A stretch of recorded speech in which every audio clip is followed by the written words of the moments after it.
Sur la première, il est très précisément 7 heures et c'est donc le 9e face au parti. Avant-dernier épisode, ce matin nous sommes avec la gauche, la gauche radicale qui réunit Solidarité, le POP et la liste alternative de Zurich, dont le représentant ce matin est Jean-Michel Doliveau. Bonjour. Bonjour. Merci d'être notre invité jusqu'à 7h30. Jean-Michel Doliveau, vous êtes avocat, député vaudois pour Solidarité, candidat au Conseil des États et au Conseil national. Comme représentant de la gauche, vous visez donc la reconquête du Parlement. Il n'y avait plus de sièges, à l'époque c'était M. Ziziadis. On l'a dit, vous qui représentez cette gauche radicale, parfois absolutiste dans ses combats, quel intérêt avez-vous à retourner du côté de Berne, qui est un peu le lieu des compromis ? Écoutez, nous avons montré dans différents parlements et dans différents cantons l'utilité d'une force de la gauche, par exemple en déposant tout récemment des initiatives pour le remboursement des soins dentaires. Nous sommes une force qui compte dans un certain nombre de cantons, une force utile pour la défense des salariés, des locataires et des migrants. Et nous voulons au fond poursuivre et développer et étendre cet essai au niveau fédéral. Nous pensons qu'il y a aujourd'hui un certain nombre de questions qui doivent être débattues au niveau fédéral et dans laquelle notre voix, une voix de la gauche qui lutte, la gauche qui résiste, doit se faire entendre face à la droite d'abord, qui mène une politique d'austérité, et face à une gauche qui, très souvent, une gauche traditionnelle, une gauche gouvernementale. Le Parti socialiste, le Parti socialiste notamment, qui mène une politique de compromis au détriment des intérêts de la population. Alors on verra tout ça, notamment vos liens avec le PS. Question plus personnelle, Jean-Michel Doliveau, vous me l'avez dit en entrant, vous avez 63 ans. C'est pas le moment de faire la place aux jeunes, au fond ? Si, dans notre liste, nous avons une série de jeunes qui sont présents. Liste, voilà, je suis la tête de liste. Bon, ça fait depuis l'âge de 16 ans que je me bats. J'ai manifesté contre l'intervention soviétique en Tchécoslovaquie ou contre la guerre du Vietnam. Aujourd'hui, il y a des nouvelles générations qui se manifestent en politique et nous pensons que justement cette génération des indignés qui existent en Suisse et en Europe, eh bien cette génération, elle va développer d'autres formes politiques, d'autres réponses politiques, à une alternative à un système qui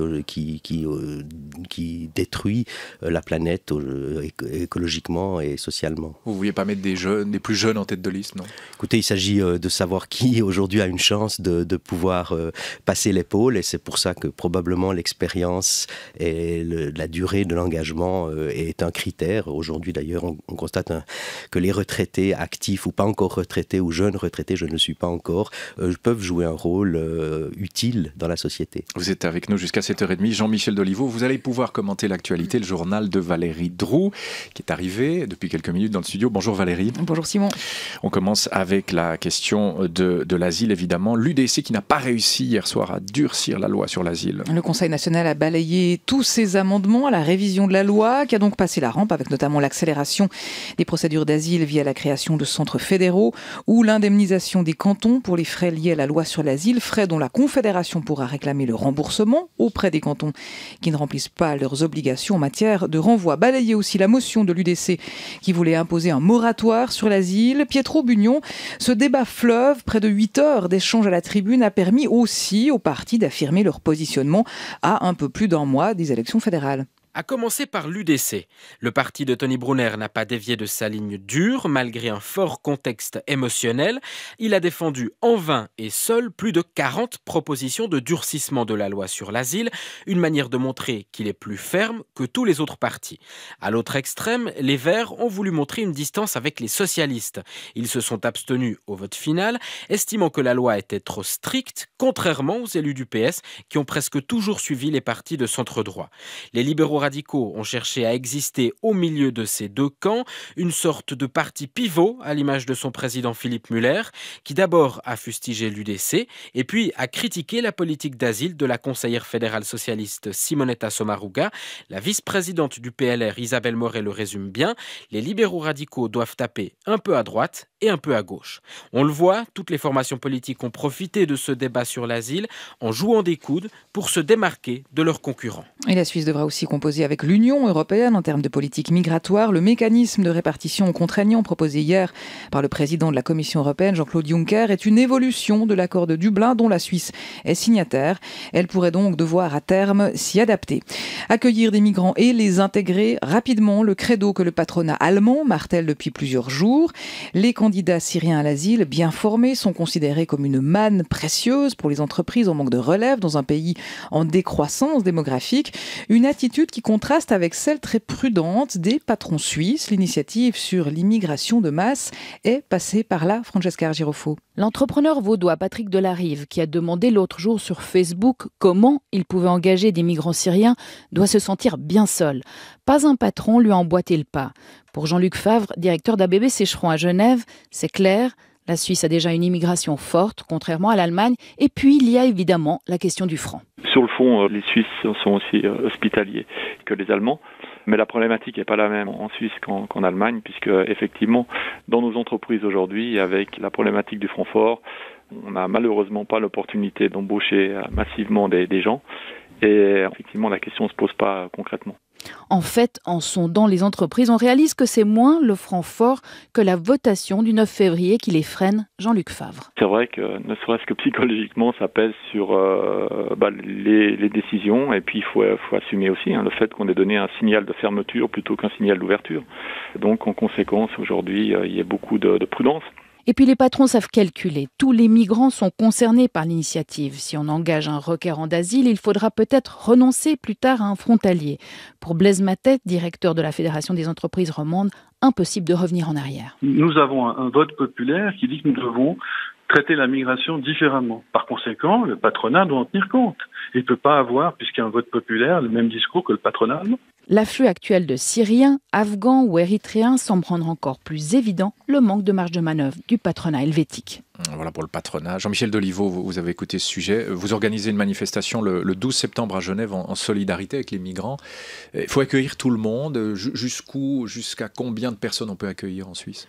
D'abord, je me situe tout à fait dans la même ligne que celle des milliers, des dizaines de milliers, des centaines de milliers de citoyens et citoyennes européennes, allemands, autrichiens notamment, qui disent bienvenue aux migrants, bienvenue aux réfugiés, parce qu'effectivement, je pense qu'il faut une politique d'accueil et d'ouverture et pas une politique de fermeture et de guerre aux migrants qui était malheureusement le cas des gouvernements européens qui refusaient systématiquement, avec le système Dublin, d'ouvrir leurs portes aux migrants. Donc il y a véritablement un changement de politique qu'il faut mettre en œuvre aujourd'hui. Le cadre des accords de Dublin ne fonctionne pas et il faut modifier radicalement la politique vis-à-vis de la migration en respectant les droits des migrants, un droit à l'hospitalité, à être accueilli avec un hébergement digne. Voilà les raisons pour lesquelles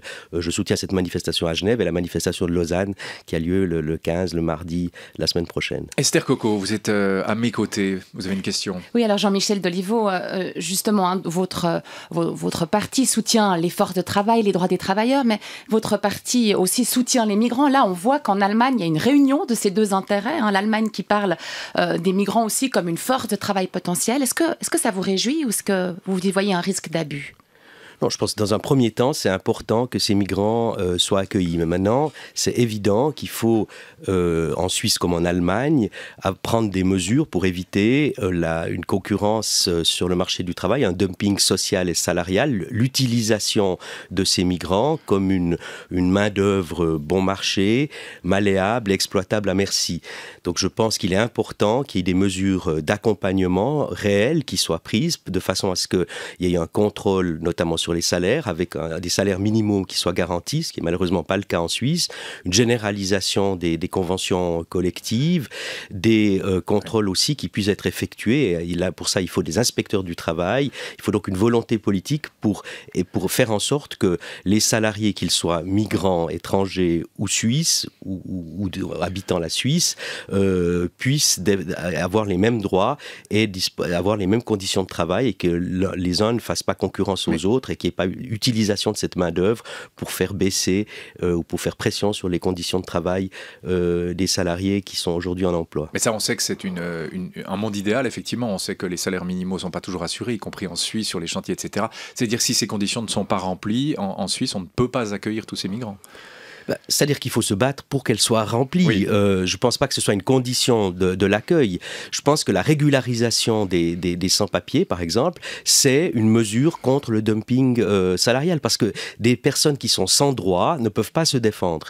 Si vous voulez vous défendre et que vous êtes engagé aujourd'hui comme femme de ménage, comme employé domestique, ou bien dans l'hôtellerie, la restauration, ou dans la construction, vous y faisiez allusion, eh bien, il faut que vous ayez un statut qui vous permette de vous défendre, de défendre vos droits avec les autres salariés, avec les syndicats. Il est possible aujourd'hui de faire un front commun, et au fond, dans cette lutte commune, le salarié suisse ou le retraité suisse ou le locataire suisse, il est beaucoup plus près du migrant, et il est aux côtés du migrant, il a les mêmes intérêts, et il n'a pas du tout les mêmes intérêts que le milliardaire Blocher. L'UDC et le PLR, grand vainqueur des élections fédérales, enfin on n'y est pas encore, c'est le 18 octobre, mais ça c'est la prévision du dernier baromètre électoral de l'Institut JFS Berne pour la SSR. Oui, les deux formations progressent, l'UDC arrive à 28%, le PLR à 16,9%, entre les deux, les socialistes se maintiennent à 19,3%, les Verts sont en recul, tout comme le Centre, le PDC, le PBD et les Verts libéraux. L'un des autres enseignements de ce sondage, c'est le succès de la formule argent plus présence médiatique, une recette connue qui marche à condition de commencer sa campagne assez tôt, et cette année, elle fonctionne très bien, Coraline Pochard, notamment justement pour l'UDC et le PLR. En particulier parce que les deux partis bourgeois ont commencé leur campagne avant tous les autres. Une stratégie sur le long terme qui a permis à l'électeur potentiel de s'identifier aux idées de l'UDC et du PLR, affirme le sondeur Claude Longchamp. Une campagne précoce qui s'ancre surtout sur des objets de votation. Christian Lucher, conseiller national PLR Genevois. Cette année, les objets mis en votation, notamment la question de l'impôt sur les successions au mois de juin, a permis pour nous, et c'était une volonté stratégique, de commencer véritablement la campagne. Et donc c'est vrai qu'on a commencé plus tôt. Et je pense effectivement que plus il y aura de votations, plus on utilisera ces votations comme tremplin pour les élections fédérales suivantes. Et ceux qui ne l'ont pas fait vont forcément nous imiter puisqu'on voit que ça marche. Sauf qu'une campagne qui dure, c'est une campagne qui coûte de l'argent. Guillaume Barazone, conseiller national PDC Genevois, dont le parti perd des plumes, selon le sondage GFS, espère que d'autres éléments entreront en ligne de compte. Une chose est sûre, c'est qu'une campagne électorale, elle se gagne avant tout sur le terrain. Je crois que la proximité, elle est attendue de la part de la population. On veut que le candidat soit là, puisse écouter les desiderata de la population. Et les affiches électorales, l'argent ne remplacera jamais ni les idées, ni le terrain, ni la proximité auxquels les Suisses sont attachés. Reste que si la formule d'un coup d'envoi précoce et coûteux s'avère gagnante le 18 octobre, la méthode pourrait bien devenir une habitude et les campagnes électorales de plus en plus permanentes. Et ce sondage publié hier a été réalisé entre le 21 et le 29 août dernier sur 2013 personnes. La marge d'erreur est de plus ou moins 2,2%. Jean-Michel Deliveau, on l'a dit, le PLR et l'UDC ont investi une certaine somme d'argent dans cette campagne. Ils sont partis assez tôt. Vous quelle est votre stratégie? Peut-être la somme d'argent dont vous disposez pour cette campagne? Alors, pour le canton de Vaud, notre budget est de 60 000 francs pour l'ensemble de la campagne. Donc vous voyez qu'on est très loin des millions et des millions qui sont dépensés par les grands partis UDC, libéraux radicaux et autres. On voit donc que cette démocratie, c'est pas une démocratie où chacun a accès égal et a des chances égales. Il faudrait des règles, que chacun parte avec une même somme d'argent. Il faudrait d'abord une transparence dans le financement des partis et des campagnes, une transparence et une égalité d'accès aux médias, une égalité aussi d'accès plus généralement à la sphère publique. Il y a aujourd'hui au fond, on achète des campagnes électorales comme on achète un produit. La démocratie est aussi marchandisée. C'est pas une nouveauté, mais aujourd'hui ça prend avec la publicité un développement tout à fait inacceptable, inadmissible, qui met en cause même le fondement même des choix démocratiques. Déni de démocratie, dites-vous, Jean-Michel Deliveau. Autre sujet, dans le canton du Jura, Valérie Drôle a des illusions pour le Parti socialiste sur le salaire minimum. Oui, le PLR et le PDC, à l'exception d'un seul député, ont refusé l'entrée en matière sur le projet de loi sur le salaire minimum, élaboré suite à l'acceptation à plus de 54% en votation populaire de l'initiative pour un Jura au salaire décent. Le projet retourne donc sur le bureau du gouvernement, mais le président du Parti socialiste jurassien, Loïc Debler, est pessimiste sur l'issue de la procédure. Écoutez, le gouvernement, il a déjà fait un projet à minima, donc il va pouvoir revenir avec quoi comme projet? Concrètement, ça veut dire que le gouvernement ne pourra pas faire grand-chose, voire rien du tout, et que ça sera à nous, une fois de plus, de remonter au créneau, et on va réfléchir la manière par laquelle on peut revenir, parce que nous, on n'oublie pas qu'il y a 54% des Jurassiennes et des Jurassiens qui ont accepté cette initiative, et on n'oublie pas que chaque jour, il y a des Jurassiennes et des Jurassiens qui se lèvent pour aller travailler pour des salaires qui sont inférieurs à 3 000 francs. Malheureusement, dans ce Parlement, une majorité semble vouloir l'oublier, volontairement ou involontairement. Des propos recueillis par Gaël Klein. En tennis, il y aura une demi-finale Valdo-Balloise ou Valdo-Balloise. Oui, Valdo-Balloise. Oui. Vaudoise, ça se dit pas.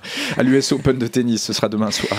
Oui, en d'autres termes, Stan Wawrinka et Roger Federer se sont qualifiés cette nuit. Le Vaudois a battu le Sud-Africain Kevin Anderson en 3-7, 6-4, 6-4, 6-0. Et le Ballois a expédié Richard Gasquet en 3-7 aussi, 6-3, 6-3, 6-1. Stan Wawrinka qui a mieux joué qu'au tour précédent, une fois encore, et qui est confiant pour la demi-finale. Il sent en Federer une certaine nervosité quand il joue contre lui. En tout cas, les dernières fois, il a été nerveux, oui, c'est sûr. Parce que je pense qu'il s'est rendu compte que depuis 2 ans, au niveau de mon jeu, j'ai beaucoup progressé. J'ai un jeu qui lui convient plus trop. Il y a beaucoup de pression. Forcément, quand on joue, on se connaît par cœur. Donc, on est amis, mais ça reste difficile de jouer sur le terrain. Et c'est clair que moi, je l'ai senti à Roland. Il était autant nerveux que moi. Et forcément, c'est difficile pour lui et pour moi maintenant, parce que quand j'arrive à jouer mon tennis, je sais qu'il a du mal. Et des propos recueillis par Hervé Boursier. Martina Hingis sera bien occupée, elle aussi, ces prochains jours. Elle s'est qualifiée pour la finale du double dame avec sa partenaire l'indienne Sania Mirza, et pour la finale du double mixte avec son partenaire indien également, Leander Paes. Et enfin, hockey sur glace, c'est déjà le début de la saison. Avec un match avancé hier soir en Liga, victoire de Zurich contre Berne, 5-3. C'était le journal de Valérie Droux. On retrouve Jean-Michel Doliveau dans un instant, ainsi que Georges Pop et son mot du jour. Météo assez ensoleillé au milieu de denses passages nuageux, plus de soleil sur la Joie et le nord du Jura. Cet après-midi, quelques averses, voire un orage possible sur les reliefs. 7 à 12 ce matin, 21 à 23 au plus cet après-midi. Le mot du jour. Bonjour Georges Pop. Bonjour Simon. Alors après bourgeois hier, parce que nous avons le président du PBD, vous nous proposez ce matin le mot ouvrier. Oui, en quelques étapes. Ouvrier nous vient d'un mot latin qui veut dire travailler avec ses mains, operari. Le mot évolue, ouvrier au Moyen-Âge, puis ouvrier. Au début, les ouvriers sont des artisans ou des ouvriers agricoles lorsqu'ils travaillent dans un domaine pour un salaire. Et puis arrive à la fin du XVIIIe et au début du XIXe siècle la révolution industrielle qui va progressivement contribuer à la naissance d'une classe sociale, la classe ouvrière. C'est d'ailleurs au début du 19e que le mot patron, qui dérive du mot père, qui voulait dire jusque-là protecteur, prend le sens de chef d'entreprise, terme qui ne concerne d'abord que les toutes petites entreprises familiales, où le patron est un ouvrier presque comme les autres, puis il va s'étendre aux grandes filatures et aux mines. C'est alors que Marx et Engels définissent la lutte des classes, ouvriers contre bourgeois et patrons. La condition de la classe ouvrière est alors misérable, les salaires indigents, les ouvriers à la merci des patrons. En France, Émile Zola publie Germinal en 1885, poignant témoignage sur le capitalisme charbonnier et la misère ouvrière. Après la révolution d'octobre en Russie, l'image de l'ouvrier est célébrée par le communisme, presque sanctifiée. En Union soviétique, en 1935, on cite en exemple le mineur Alexei Stakhanov, qui en juste 6 heures aurait extrait 102 tonnes de charbon. Stakhanovisme prend alors le sens de travail acharné. Mais sous Staline, la condition ouvrière n'est guère enviable. Peine de mort pour vol de la propriété collective, le licenciement immédiat en cas d'absence. Après-guerre, dans les pays socialistes, la classe dirigeante vit selon un modèle bourgeois, les ouvriers restent au bas de l'échelle. À l'Ouest, c'est à partir du Front populaire en France, en 1936, avec les premiers congés payés, que la condition ouvrière va progressivement s'améliorer et ses droits reconnus. Je vais encore citer une fois de plus l'historien et sociologue français Jacques Ellul, qui en 67 estimait déjà que désormais, même les ouvriers se sont embourgeoisés.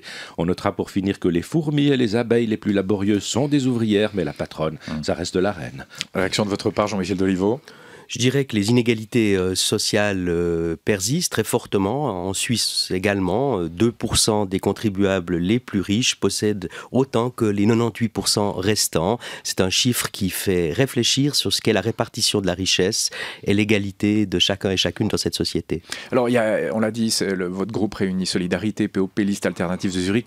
Solidarité, POP, c'est pas tout à fait le même monde à la base. On dit que d'un côté, il y a un peu les intellectuels universitaires, puis de l'autre côté, les trotskistes, enfin les stalinistes, stalinistes contre les trotskistes, on en est toujours là ou on a aboli ces différences? Non, je crois qu'il y a des différences historiques. Aujourd'hui, nous nous battons ensemble. Et, ça n'a pas été facile de vous mettre ensemble, hein? Ça a été parfois pas toujours facile, mais disons, je crois qu'il y a aujourd'hui une volonté de mener ensemble une bataille contre les politiques d'austérité menées par la droite en Europe et en Suisse, puisque, par exemple, le plan de la réforme de l'imposition des entreprises va signifier une véritable politique d'austérité, 3-4 milliards qui ne vont pas entrer dans les caisses de la Confédération, avec des conséquences pour le service public et les usagers, et que malheureusement, ces politiques d'austérité sont aussi menées de concert par la gauche gouvernementale. D'où la nécessité de cette gauche qui lutte et qui résiste et qui soit unie. Je crois que ce qui se passe aujourd'hui en Espagne avec Podemos ou dans d'autres pays montre qu'il y a un espoir de changement et nous voulons incarner une partie en tout cas de cet espoir de changement. Alors Esther Coco, vous êtes à mes côtés jusqu'à 7h30. Cette gauche de la gauche veut remonter la pente, c'est clair? Oui, alors jugé plutôt sur le plan national en 1995, si on prend simplement les chiffres du POP, le Parti ouvrier populaire, pour lequel on a des statistiques nationales, il totalisait 1,5% de l'électorat suisse. En 2011, aux dernières élections fédérales, ce pourcentage est tombé à 0,9%. Dans sa période faste, la gauche de la gauche radicale, a compté jusqu'à 3 conseillers nationaux. Depuis 2007, ils n'ont plus d'élus. Le dernier en date, c'est le Vaudois Joseph Ziziadis, non réélu justement à cause de la désunion qui opposait le groupe Solidarité et le POP. Alors aujourd'hui, la gauche de la gauche veut remonter la pente, cette fois-ci unie, la leçon a été comprise. Elle se présente dans 5 cantons, Genève, Vaud, Neuchâtel, Schaffhouse et Zurich. Elle pourrait bénéficier peut-être de l'affaiblissement des Verts et du retrait de quelques élus socialistes avec lesquels elle fait souvent liste groupée. En tout cas, l'ambition de cette gauche alternative, c'est 5 élus à Berne. 5 élus, pourquoi? Parce qu'il faut former, c'est ce qui permet de former un groupe parlementaire. C'est donc votre ambition, mais c'est une ambition qui est jugée, je vous l'avoue, un peu crédible sous la coupole, bien trop gourmande. Alors Esther Coco, vous y êtes souvent, vous, sous la coupole. 5 élus de la gauche radicale sous la coupole, ce serait historique, mais vous partez de zéro. C'est pas un peu utopiste là aussi, Jean-Michel Deliveau? Écoutez, ce que nous considérons, c'est qu'aujourd'hui, il y a une possibilité pour cette gauche qui lutte et qui résiste de trouver un écho justement dans cette bataille contre les politiques d'austérité. Et en Suisse, ces politiques d'austérité, c'est très concret. Par exemple, c'est l'entreprise de démolition des retraites que signifie le paquet Berset. Et là, vous en prenez directement au PS, là? C'est-à-dire que c'est un conseiller fédéral socialiste qui veut aujourd'hui augmenter l'âge de la retraite des femmes à 65 ans pour aller vers une augmentation, parce que tout le monde le dit, c'est dans le tube, vers 67 ans, qui veut diminuer les rentes avec la baisse du taux de conversion, une diminution de 11%, qui veut augmenter la TVA. Donc il s'agit véritablement... Mais augmenter la VS de 70%, de 70 francs par oui, par c'est toujours bon à prendre, mais vous savez, vu le niveau des rentes AVS, c'est pas ce qui permet de répondre au mandat constitutionnel qui veut que l'AVS, normalement, devrait permettre de garantir une vie décente. Aujourd'hui, il faut renforcer l'AVS et intégrer le deuxième pilier de façon à permettre notamment que les rentes soient convenables et correspondent à ce que notre volonté, à 80% du dernier revenu avec un minimum à 3 500 francs. Et ça, c'est possible si on sort de cette logique des 3 piliers, qui est une logique qui n'a pas conduit à construire une retraite populaire et sociale en Suisse. Mais vous accusez quoi, le PS ou son ministre Berset de démanteler les retraites? Vous gardez rien de son projet? Non, nous ne gardons rien. C'est pas très constructif. Si, parce que nous avons justement ce projet d'initiative d'intégration du deuxième pilier à l'AVS de façon à garantir des retraites et un niveau des retraites qui soit suffisant. Il y a aujourd'hui de nombreux retraités qui n'arrivent pas à finir le mois, qui doivent avoir accès aux prestations complémentaires, qui ont des difficultés. Et aujourd'hui, ce n'est pas admissible, après avoir travaillé toute une vie, de se retrouver avec un minimum qui ne permet pas d'assurer le paiement de son loyer, qui est souvent cher, ou le paiement de ses primes d'assurance maladie, qui augmentent malheureusement chaque année. Esther Coco. Alors Jean-Michel Deliveau, il y a un phénomène qui n'échappe pas aux Suisses comme au reste de l'Europe, c'est le vieillissement de la population. La pérennité des retraites, c'est quand même une question qui se pose sous la coupole. Ça, c'est un point. Puis l'autre point, c'est qu'on ne fait rien à Berne sans compromis entre la gauche et la droite. Donc forcément, pour la gauche radicale que vous êtes, ça va être difficile. Si on prend l'exemple de l'AVS, il faut savoir quand même que la part du produit intérieur brut qui est consacrée à l'AVS n'a pas augmenté ces dernières années, ces dernières décennies même, parce qu'il y a eu une augmentation plus forte que l'augmentation démographique du nombre de retraités du produit intérieur brut. Donc au fond, la Suisse a tout à fait les moyens, sans consacrer beaucoup plus d'argent au paiement de l'AVS par rapport à son PIB, de garantir cet AVS. C'est un système fondé sur la répartition et pas sur la capitalisation. C'est un système au fond solidaire entre les générations, entre ceux qui ont une activité professionnelle et les personnes à la retraite, entre les hauts et les bas revenus, entre les femmes et les hommes. Parce que le deuxième pilier est fondamentalement un système qui n'est pas solidaire, notamment pour les femmes, puisqu'elles perdent beaucoup avec ce système. Donc là, je crois qu'il y a véritablement une extension, un développement de l'AVS qu'il faut viser dans la prochaine législature. Quant à la nécessité de faire des compromis, eh bien, vous en êtes capable. On est tout à fait capable d'en faire. On le voit au niveau des différents parlements cantonaux. Alors, je pense que ce qui est le problème aujourd'hui de la gauche gouvernementale, c'est que elle recule avant même d'avoir mené les combats. Et évidemment, ça, ce n'est pas notre façon de procéder. Nous pensons qu'il faut se battre, qu'il faut que les salariés, les retraités agissent collectivement, défendent leurs droits, et puis sur la base des rapports de force qui peuvent être établis, eh bien, chercher à obtenir des résultats. Mais entre ceux qui sont un peu trop absolutistes, qui se battent trop pour des idées, et ceux qui se battent pas assez, est-ce qu'il ne faut pas un juste milieu, là, Jean-Michel Delisleveau? C'est-à-dire, par exemple, le remboursement des frais pour les soins dentaires, c'est une revendication tout à fait élémentaire, ou l'assurance maternité, il a fallu qu'il y ait des mouvements importants pour que des choses soient acquises. Je veux dire, l'AVS a été acquis à la suite de la grève générale de 18 et il a fallu attendre jusqu'en 47 pour qu'elle entre en vigueur. C'est la même chose pour l'assurance maternité. Il faut des mouvements sociaux, des mouvements féministes qui se battent. Alors cette gauche de la gauche, Esther, elle s'est distinguée quand même par quelques combats. Oui, alors le mérite de la gauche radicale, c'est de parfois servir d'aiguillon au Parti socialiste, alors à l'image de l'initiative contre les forfaits fiscaux issus de ses rangs, un combat qui a été ensuite soutenu par les syndicats et le Parti socialiste. Et puis il y a un autre vrai succès cette fois-ci, c'est l'initiative cantonale pour un salaire minimum qui a été acceptée dans le canton de Neuchâtel, là aussi issue des rangs de la gauche neuchâteloise. Mais la gauche radicale est aussi perçue parfois par le grand frère socialiste comme une force qui peut s'avérer contre-productive, notamment quand elle soutient des mouvements comme No Bunker à Genève ou qu'elle est des soutiens comme à l'occupation de l'église Saint-Laurent à Lausanne au nom de la défense des demandeurs d'asile. Alors là, parfois, même du côté de votre grand frère socialiste, on peut avoir l'impression que vous en faites un peu trop, que vous braquez les fronts.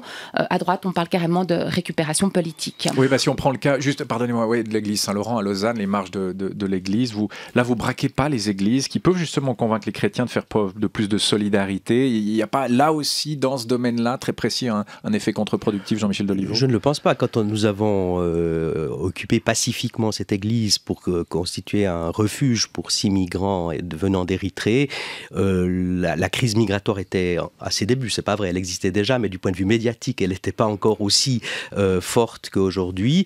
Eh bien, aujourd'hui, tout le monde est d'accord. Angela Merkel, dont je ne soutiens pas la politique par ailleurs, a dû prendre acte que le cadre des accords Dublin ne fonctionnait pas et donc qu'il fallait, c'est ce que nous demandions, de ne plus exécuter les renvois, suspendre les renvois en direction de l'Italie ou d'autres pays qui sont liés aux accords Dublin et qui sont les pays de premier accueil, mais qui ne pouvaient plus accueillir des migrants, que ce soit l'Italie, la Hongrie, l'Espagne ou la Grèce, qui n'ont plus la possibilité, les conditions pour assurer un accueil digne à ces migrants. Donc, au fond, nous avons, en soutenant et en créant ce refuge, nous avons mis le doigt et par là aussi développer dans l'opinion l'idée, et ça contribue aussi à défendre les droits des migrants, qu'il n'est pas possible aujourd'hui d'être envoyé dans des pays qui ne peuvent pas leur garantir un minimum de conditions de vie décentes. Alors on a évoqué l'asile, les retraites. Esther Coco, la gauche radicale se positionne aussi sur d'autres thèmes. Il y a l'économie, il y a l'écologie. Oui, alors elle s'oppose au capitalisme et à la croissance qui conduit à la destruction de l'environnement. On retrouve d'ailleurs des thèmes assez souvent portés par le Parti socialiste et les Verts, mais la gauche va plus loin. Elle parle de la Suisse comme d'une puissance impérialiste dont les intérêts sont présents dans le monde entier à travers ses banques, à travers son trading des matières premières, dans une activité très présente sur l'arc lémanique. Alors vous dites que si vous êtes élu sous la coupole fédérale, alors vous allez faire de la lutte contre les méfaits de cet impérialisme suisse une priorité absolue, mais vous ne nous dites pas comment vous allez le faire. Comment alors? Je vous pose la question. Eh bien, très facilement. D'abord, évidemment, il faudra se battre, mais nous voulons lutter contre les cadeaux fiscaux qui sont faits à ces multinationales. Aujourd'hui, beaucoup de ces multinationales bénéficient d'exonérations fiscales, échappent au fisc et ne sont pas taxées par rapport à leurs revenus, à leur fortune. Elles essayent, et il y a un certain nombre d'enquêtes qui le montrent, d'échapper en trouvant des moyens d'aller planquer leur argent dans des paradis fiscaux. Mais ça, d'autres partis le disent aussi, ça. Ils le disent, mais ils ne le font pas. Aujourd'hui, il n'y a pas une bataille qui est menée pour lutter contre cette fraude fiscale légale de ces grandes entreprises qui ont leur siège en Suisse. Et puis, bon, on peut penser à Glencore ou à d'autres. C'est pas un hasard si elles ont leur siège dans le canton de Zug et qui, disons, taxent très peu ou pas du tout leurs revenus et leur fortune. Et puis, il faudra se battre aussi, et ça c'est très important, pour que ces entreprises défendent et respectent les droits humains, les droits syndicaux. Vous savez que, par exemple, en Colombie, les syndicalistes colombiens ont été atteints, assassinés parfois dans leurs droits et atteints dans leurs droits par les politiques qui sont menées, notamment en complicité avec l'entreprise Nestlé. Esther. Alors Jean-Michel Deliveau, ce sont des combats, je dois un petit peu corriger, qui sont quand même largement portés aussi par le Parti socialiste à Berne. Mais justement, j'ai une question pour vous. Si vous êtes élu à Berne et que vous n'avez pas les 5 élus de la gauche radicale, avec quel groupe vous allez vous mettre? Plutôt les Verts ou plutôt le Parti socialiste? Écoutez, la discussion se fera dans nos mouvements. Ce qui est sûr, c'est que quel que soit le groupe que nous choisirons, nous ferons entendre une voix différente de celle traditionnelle, la gauche traditionnelle. Et il faudra accepter à ce moment-là, les socialistes ou les Verts, si nous sommes dans ces groupes, qu'il y ait une voix de la gauche radicale, d'une gauche qui lutte, qui résiste et qui refuse les compromissions, même si nous participons à leur groupe. Si socialiste ou Vert, vous n'avez pas encore fait votre choix. Nous n'avons pas fait notre choix. Jean-Michel Deliveau, on vous remercie beaucoup d'avoir été notre invité ce matin avec Esther Coco. Une question pour l'invité de demain, ce sera le dernier, c'est le jeu. Chaque invité relaye une question pour celui qui lui succède. C'est Marius Ackermann du Parti chrétien social. Est-ce que vous avez quelque chose à lui demander? On lui dira, promis. Alors, on pourrait lui demander si le Parti chrétien social défend aujourd'hui les initiatives que nous avons déposées dans différents cantons pour le remboursement des soins dentaires. Elles ont été déposées à Genève, à Neuchâtel, dans le canton de Vaud. Elles vont l'être dans d'autres cantons. Et il serait très important que ce parti, par exemple, qui est à Fribourg, d'après ce que j'entends, joue à plus de poids, bien défendre aussi une position de ce type. On se souvient d'Hugo Fazel notamment. On lui posera la question, c'est promis. Merci Jean-Michel Deliveau. Bonne journée. Au revoir.